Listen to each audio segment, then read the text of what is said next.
നിങ്ങളുടെ ഇഷ്ട പരമ്പരകൾ എക്സ്ക്ലൂസീവായി സൺ നെക്സ്റ്റ് ആപ്പിലൂടെ തികച്ചും ഫ്രീ ആയി ഇപ്പോഴേ ആപ്പ് ഡൗൺലോഡ് ചെയ്യൂ. അമലെ ആകെ കുഴപ്പമായി. എന്തു കുഴപ്പം? എടാ, നിധി സ്വർണം കൊണ്ടുപോയെന്ന് വരുത്തി തീർക്കാനുള്ള പ്ലാൻ ഒക്കെ പൊളിഞ്ഞു. സ്വർണം എന്റെ റൂമിൽ തന്നെ ഉണ്ടെന്ന് ഗൗതം കണ്ടുപിടിച്ചു. ഓഹോ, അപ്പൊ സ്വർണം നിന്റെ റൂമിൽ തന്നെ ഉണ്ടോ? എടി, കൂടുതലൊന്നും ആലോചിക്കണ്ട. ആ ബാഗ് എടുത്ത് ഇറങ്ങി വാ, നമുക്ക് മുങ്ങാം. എടാ, നമ്മൾ അങ്ങനെ ചെയ്ത എല്ലാവരും പറയുന്നത് ഞാൻ സ്വർണം എടുത്ത് ബോയ്ഫ്രണ്ടിന്റെ കൂടെ ഒളിച്ചോടിയെന്നായിരിക്കും. ഞാൻ അഭിനയിക്കാൻ മുംബൈക്ക് പോകാനിരിക്കുന്ന കാര്യം നിധിക്കറിയാം. അവള് അത് ഗൗതമനോട് പറഞ്ഞ പോലീസ് എയർപോർട്ടിലെത്തി നമ്മൾ പിടികൂടും. അതിനാരാടി മുംബൈയിലേക്ക് പോകുന്നത്? എൻ്റെ ഒരു ഹൈഡൌട്ടിലേക്കാ നമ്മൾ പോകുന്നത്. അവിടെ ഒരു മണിയറ ഒരുങ്ങും. ഇടം, നീ എന്തോന്നും മിണ്ടാത്തെ? ഞാൻ പറഞ്ഞത് ശരിയല്ലേ? എയർപോർട്ടിലെത്തിയ നീ ഒന്നും പേടിക്കണ്ട. കസ്റ്റംസിൽ നമുക്ക് ആളുണ്ട്. കേരളത്തിലെ പോലീസുകാർക്ക് എയർപോർട്ടിൽ കയറി ഒന്നും ചെയ്യാനാവില്ല. എടാ, ഒക്കെ ശരിയായിരിക്കും.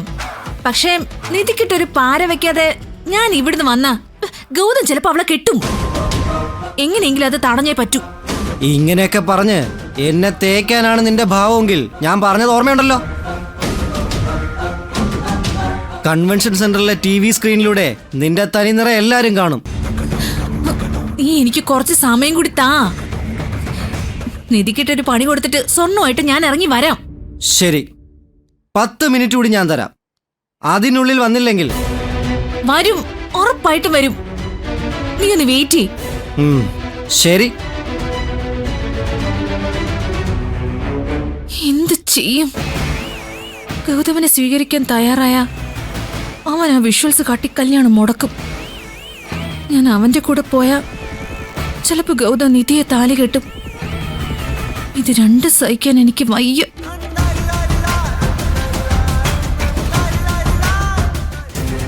അതെ, ഈശ്വരമംഗലത്തെ പാർവതിയോ ഗോവിന്ദൻ സാറിനെയോ കണ്ടിരുന്നോ? അവരിവിടെ എവിടെ തന്നെ ഉണ്ടാവും. എത്രയൊക്കെ ഒരുക്കി വെച്ചാലും അവസാന നിമിഷം ഒരു ഉത്രാടപ്പാച്ചിലല്ലേ, അതിലാവും. ആ, ശരി.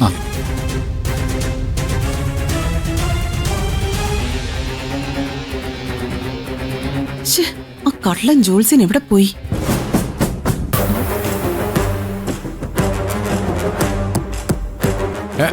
അമ്മ എവിടെ മോളെ? അമ്മയച്ഛനും ഇവിടെ ഇവിടെ ഉണ്ട്. അങ്ങളൊന്ന് മൊബൈലിൽ വിളിച്ചു നോക്കിയേ. ആ, ശരി.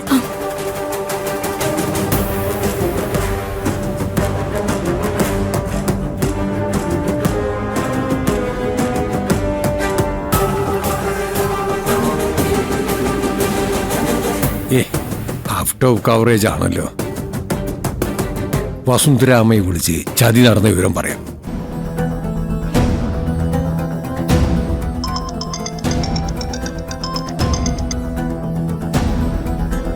എന്താ ജോത്സരെ, മണ്ഡപത്തിലെത്തിയോ?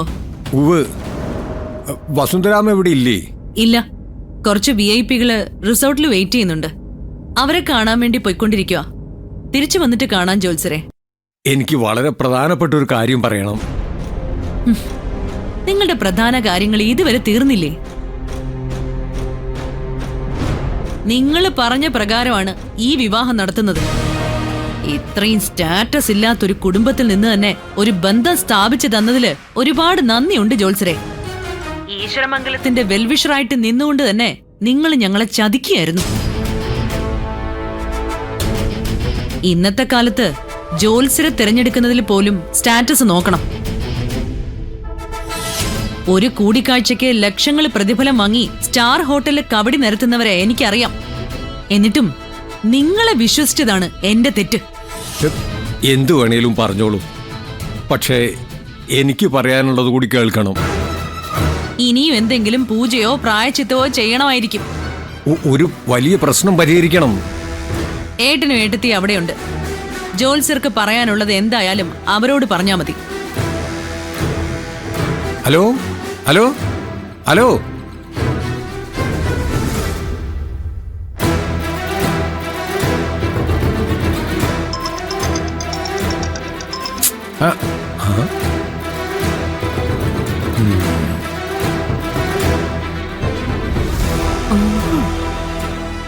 എന്തെങ്കിലും സൂത്രം പ്രയോഗിച്ച് ഇയാളെ ഒതുക്കണം.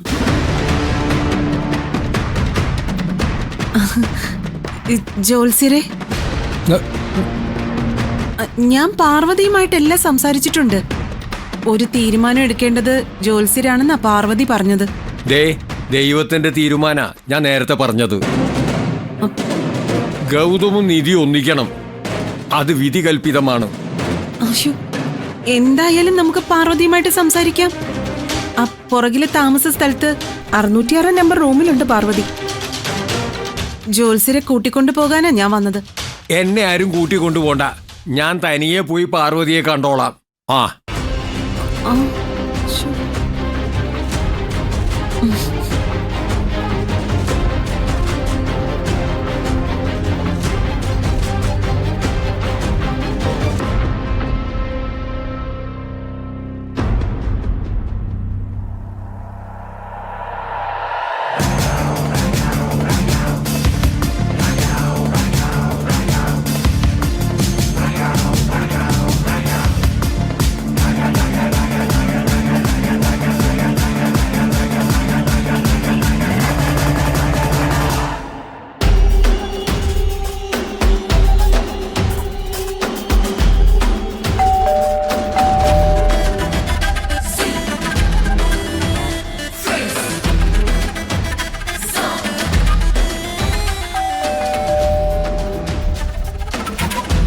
കല്യാണം കഴിഞ്ഞ് ഈ കള്ള ജോത്സ്യൻ ആ റൂമിൽ നിന്ന് പുറത്ത് വരാവും.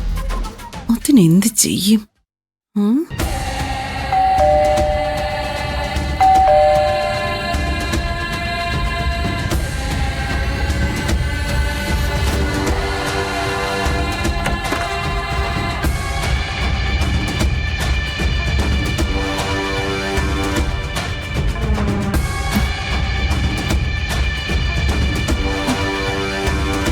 പാർവതി,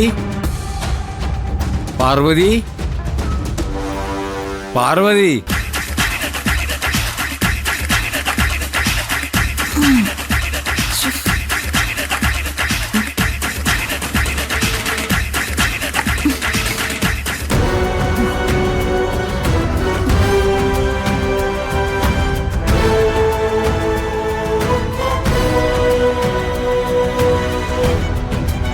ആളിവിടെ ഇല്ലേ?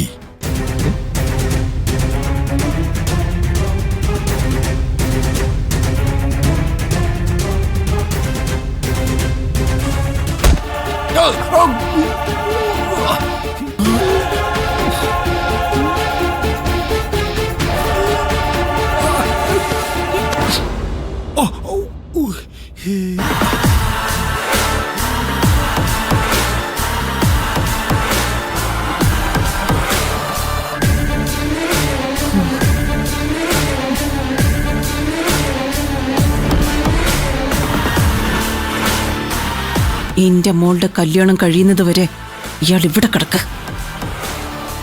എങ്ങാനും എഴുന്നേറ്റ് വന്ന കൊല്ലാൻ പോലും ഞാൻ മടിക്കില്ല. എന്ത് വന്നാലും ഞാൻ ഈ കല്യാണം നടത്തിയിരിക്കും. അത് മുടക്കാൻ താനെന്നല്ല ആരും വരണ്ട. ദൈവം വന്നാ പോലും ഞാൻ സമ്മതിക്കില്ല.